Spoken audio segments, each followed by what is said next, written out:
I am Cesar Valladares. I nominated my wife, Saida Valladares, a registered nurse, through this campaign because I strongly believe in the recognition and the accolades and the affirmation necessary to these essential workers.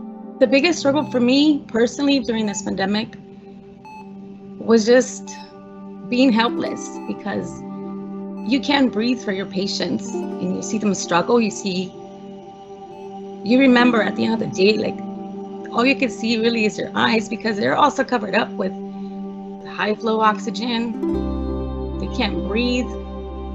You can't really hear what they're asking you for. They can't really hear you either because of all this gear in your face and this look of desperation in their eyes. It really did affect me coming home.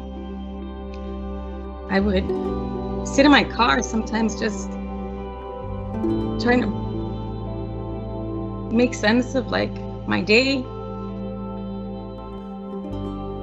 And it was really challenging in the sense that the students, some had never used computers before on their own computers, and it was an adjustment because the students didn't actually know how to navigate the computers.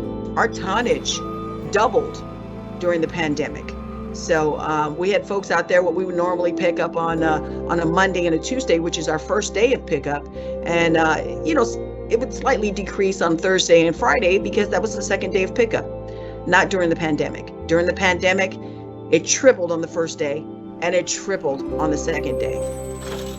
Some of the people would leave notes on the cans letting us know, please be careful because of the COVID. Somebody in the house has COVID. So it was a challenge. The students in grades 3 through 5, they were kind of shy when we started off, as I demonstrated various exercises, because they were kind of shy and they didn't want to participate, or they felt embarrassed to the level of being active in class. And I didn't want to put any stress on the students, being that we were already dealing with an issue with COVID. Being an essential worker was very scary. Very scary because of the unknown and the little known. We didn't know what to do, really. We were just going based on what we had already known about communicable diseases. And it was scary because of the lack of information, the lack of PPE, the fear that you would bring something home and affect your family, hurt them in some way. It was a very scary time. I ended up with COVID and I ended up in the hospital for 2 weeks. So I understand to the degree that the seriousness of COVID. And when it hit home, it really opened my eyes like wow, like this is for real. Like you hear about it, you hear people talk about it, but when it actually happened to you, it was an eye opener.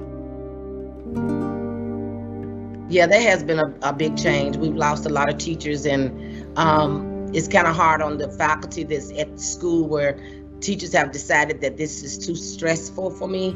So therefore, the school within itself, whatever is going on and how many teachers that they're losing, then those that are at work, we have to cover for them.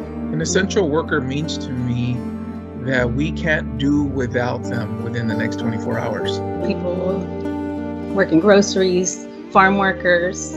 Before, you used to have people running from the garbage truck. And it seemed like when the pandemic came, it was like people was running to the garbage truck to, congratulate us, like say that they appreciate us, they waving, they bringing the kids out, they want to, I bumped the horn for kids. Like it's totally different now. It's like they respect us even more than what it was before.